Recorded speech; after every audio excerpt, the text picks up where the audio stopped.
کہ سختوں میں قرآن پڑھا جائے گا. فاتحہ خلف الامام یعنی امام کے پیچھے فاتحہ پڑھنا، اس مسئلے کو سب سے زیادہ شد و مت سے اس امت میں جس نے اٹھایا ہے نا، وہ امام بخاری رحمہ اللہ تعالی ہے. حتیٰ کہ انہوں نے امام بخاری نے صحیح بخاری میں، یہ جو بخاری اور مسلم کی متفق علیہ حدیث ہے، عبادہ ابن صامت رضی اللہ تعالیٰ عنہ سے، لا صلاۃ لمن لم یقرأ بفاتحۃ الکتاب، جو سورۃ الفاتحہ نماز میں نہیں پڑھتا اس کی نماز ہوتی نہیں ہے. یہ حدیث بخاری مسلم دونوں میں، اس میں امام بخاری نے باب باندھا ہے کہ چاہے امام ہو یا مقتدی ہو، چاہے مسافر ہو یا مقیم ہو، چاہے جہری نمازیں ہوں یا سری نمازیں ہوں، چاہے اکیلا ہو یا جماعت کے ساتھ پڑھ رہا ہو، سب نے سورہ فاتحہ پڑھنا سب پہ واجب ہے. امام بخاری نے اس پہ باب باندھا ہے. یعنی سب سے سخت موقف فاتحہ خلف الامام کے اوپر امام بخاری کا ہے. پھر امام بخاری نے باقاعدہ ایک کتاب لکھی ہے جز القراءہ،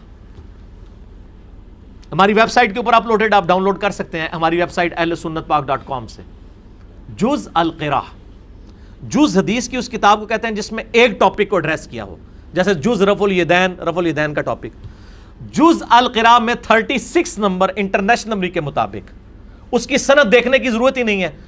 اس پہ شیخ زبیر صاحب نے اس میں سند میں لکھا ہے ضعیف، وہ ضعیف انہوں نے کچھ واقعات کو لکھا ہے. جو امام بخاری خود لکھ رہے ہیں اپنا موقف، وہ تو ضعیف نہیں ہو سکتا نا. یعنی میں اگر اپنی کتاب میں میں لکھوں کہ میں یہ کہتا ہوں تو اس کی تو سند ضروری نہیں ہے نا، وہ تو میرا موقف ہے. تو امام بخاری نے 36 نمبر حدیث کے اندر اپنا موقف لکھا ہے. انہوں نے کہا ہے کہ قرآن پاک کہتا ہے سورۃ الاعراف آیت نمبر 204، وَإِذَا قُرِئَ الْقُرْآنُ فَاسْتَمِعُوا لَهُ وَأَنصِتُوا لَعَلَّكُمْ تُرْحَمُونَ، کہ جب قرآن پڑھا جائے تو خاموش ہو جایا کرو اور توجہ کے ساتھ سنا کرو تاکہ اللہ تم پر رحم کرے. وہ کہتے ہیں اللہ نے تو واضح یہ بات کی ہے. اور دوسری طرف وہ کہتے ہیں کہ حدیث میں آیا کہ نماز ہی نہیں ہوتی جو فاتحہ نہیں پڑھتا، لا صلاۃ لمن لم یقرأ بفاتحۃ الکتاب. تو امام بخاری کہتے ہیں پھر ہم کریں کیا؟ اللہ کی بات بھی ماننی ہے، نبی کی بات بھی ماننی ہے، دونوں باتوں کو بیک وقت کیسے مانیں؟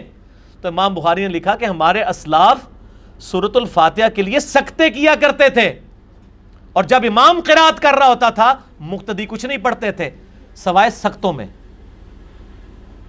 اور پھر امام بخاری سیدنا ابو ہریرہ رضی اللہ تعالیٰ عنہ کا قول بھی لے کر آئے، للامام سکتتان، جز القراء میں صحیح سند کے ساتھ، کہ دو امام کے لیے دو سکتے ہیں.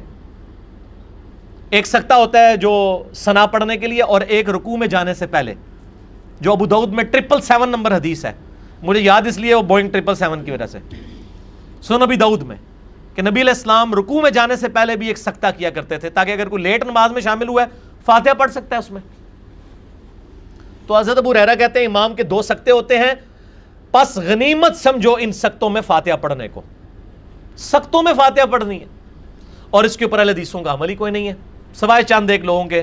شیخ زبیر لزئی صاحب عمل کرتے تھے، اس طریقے سے جماعت المسلمین والے کرتے ہیں عمل، یہ معاملہ ان کا بالکل ٹھیک ہے. الحمدللہ ہم بھی یہاں سکتے کرتے ہیں پورے فاتحہ کے لیے. قرآن اور حدیث بظاہر ٹکرا رہے ہیں لیکن ایکچولی نہیں ٹکرا رہے. سلف کا موقف موجود ہے. پھر ایسا جناب وہ معاملہ کیا کہ وہ احناف نے پڑھنا شروع کر دیا، اور احناف پھر دلیل دیتے ہیں وَإِذَا قُرِئَ الْقُرْآنُ فَاسْتَمِعُوا لَهُ، جب قرآن پڑھا جائے تو غور سے سنو اور خاموش ہو جاؤ. ان سے پوچھو کہ زور اور اثر میں کون سا قرآن پڑھا جا رہا ہوتا ہے جو آپ کو خاموشی سے سننا ہوتا ہے؟ آپ کو پتہ ہے زور اثر میں بھی نہیں یہ پڑھتے ہیں. ضد کی انتہا دیکھیں. ظاہر ہے جو مقیم کو نہیں مسافر کی آخری دو والی رکعتوں میں پڑھنے دے رہے، انہوں نے انہوں کسے پڑھن دینی ہے؟ یہ تو پھر مانا ہے کہ امام سامنے کھلوتے ہیں. اور پھر آیت قرآن سے پیش کریں گے، قرآن جب پڑھا جائے خاموشی سے سنو. تو ہمیں تو آواز نہیں آ رہی ہوتی، ہم نے تو حنفیوں کے پیچھے کئی نمازیں پڑھی ہیں، پڑھتے بھی ہمیں تو امام کی آواز نہیں زور اثر میں ہو رہی ہے. آپ کون سا سن رہے ہوتے ہیں؟ دکانوں کا حساب کر رہے ہوتے ہیں پیچھے کھڑے ہو کے، پڑھ بھی نہیں رہے اور یہ آیت پیش کرتے ہیں جو اپنے خلاف ہے. یہ تو جہری نمازوں کے اوپر آپ پیش کریں، ہم آپ کے ساتھ ہیں، سرن کے اوپر تو نہ پیش کریں، یعنی ظلم کیا ہوا ہے. دوسری طرف آپ دیکھیں کہ جو سری نمازیں ان کی رکھتے ہیں ہماری دن رات کی رکتوں میں جو 17 فرض رکھتے ہیں، 2 فجر 4 ظہر 4 عصر 3 مغرب 4 عشاء، یہی فرض نماز ہے نا۔ 17 میں سے 11 رکعتیں ایسی ہیں جو سرن ہیں اور صرف 6 ہیں جو جہرن ہیں، یعنی 11 میں تو سب نے فاتحہ پڑھنی ہے، کوئی بہانہ نہیں ہے۔ وَإِذَا قُرِئَ الْقُرْآنُ فَاسْتَمِعُوا لَهُ والا بہانہ بھی کوئی نہیں ہے۔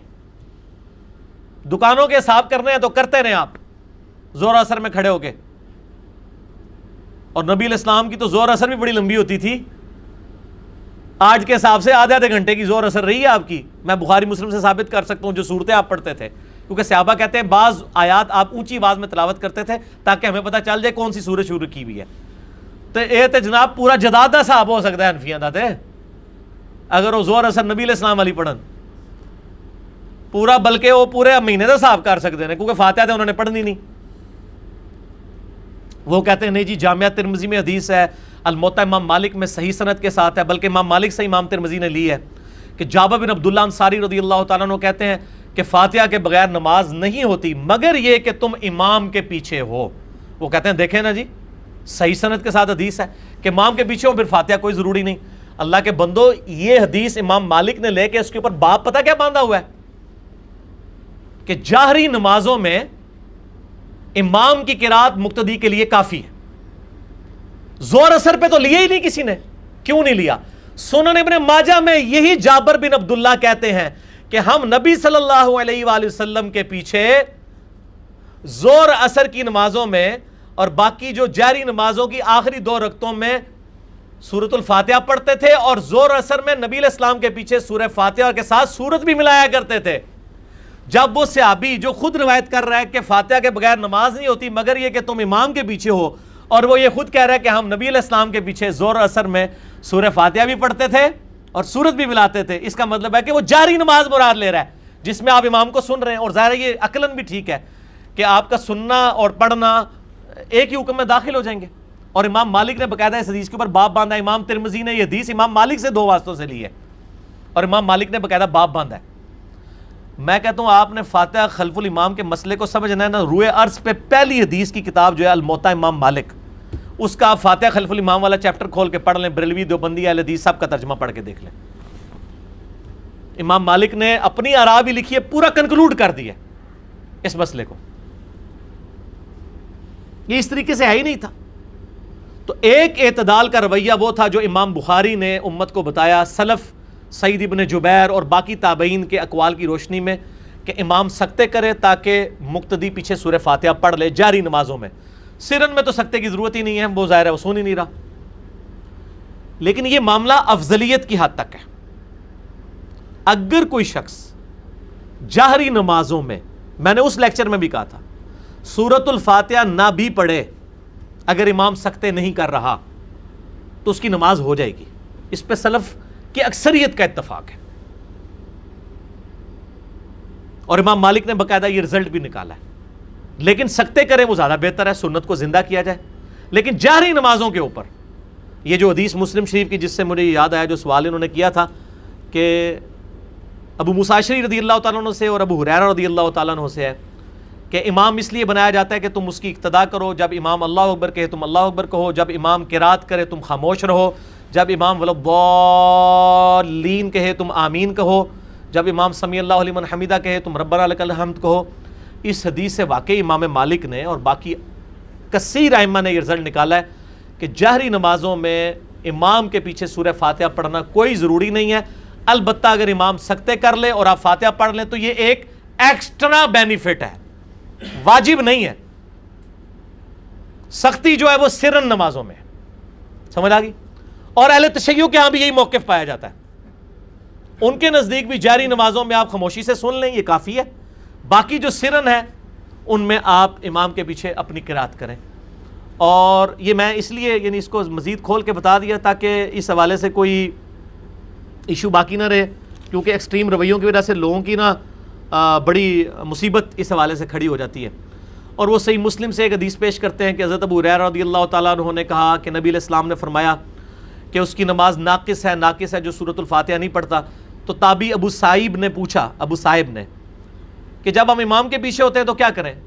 تو حضرت ابو ہریرہ نے اس کے کندھے کو دبا کے کہا یا فارسی، اے فارسی، اے فارس کے رہنے والے، اقرا بہا فی نفسک، جب امام کے پیچھے ہونا تو اپنے جی میں آہستہ آہستہ پڑھ لیا کر.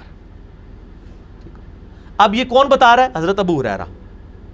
اب ابو ہریرہ سے ہی پوچھے نا کہ جو امام کے پیچھے پڑھنا ہے وہ کیسے پڑھنا ہے، تو ابو ہریرہ کا ہی جز القراء میں موجود ہے، امام بخاری لے کر آئے ہیں کہ امام کے سختوں کو فاتحہ کے لیے غنیمت سمجھو، اے نہیں کہ امام دے نال ہی دب کے رکھو. ٹھیک ہے نا جی، کیونکہ ظاہر ہے قرآنی حکم پہ بھی تو عمل کرنا ہے. قرآن جب پڑھا جا رہا ہے تو خاموشی سے سننا ہے. اب امام قرات نہیں کر رہا تو امام غلطی کرے گا. اب ادھر آ کے اہل حدیث کا موقف یہ ہے کہ اگر امام سکتے نہیں کر رہا تو امام پہ وبال ہوگا. میرا بھی یعنی کسی حد تک یہ موقف رہا ہے کہ آپ فاتحہ دب کے رکھیں پیچھے، لیکن میں نے جب اس پہ غور و تفکر کیا تو مجھے امام مالک اور باقی لوگوں کا موقف مضبوط نظر آیا کہ دبنے کی ضرورت نہیں ہے. یہ جاری نمازوں میں سورۃ الفاتحہ ویسے ہی مستحب اور نیکی کا کام ہے، واجب رہتی ہی نہیں ہے. امام کی قرات مقتدی کے لیے کافی ہو جائے گی جہری نمازوں میں، یا پھر سکتے امام سے کروائیں، جو ہم تو کوشش کرتے ہیں. ہم نے تو بغیر سکتے کے کبھی نماز نہیں پڑھی ہے. اس حوالے سے میں آپ کو سجیسٹ کروں گا کہ مشکات المصابیح کھولیں، جو انسائکلوپیڈیا آف حدیث ہے. اس میں آپ قرات والا چیپٹر نکال لیں. یہ ساری حدیثیں جو میں بیان کر رہا ہوں آپ کو کمبائنڈ فارم میں مل جائیں گی، بخاری، مسلم، ابو داؤد، ترمذی، نسائی، ابن ماجہ. شیخ زبیر علی زئی صاحب کی تحکیم لگی ہوئی، آپ خود پڑھ کے دیکھ لیں. زیادہ اس سے مسئلہ اہل حدیث کو ہوگا، اناف کو تو خیر ہم سے پہلے ہی مسئلہ رہتا ہے، اس مسئلے میں بھی رہے گا. تو میں ان کے لیے یہ پوائنٹ آف ویو بیان کر رہا ہوں کہ جاری نمازوں میں سختوں کے ساتھ ہے. یہ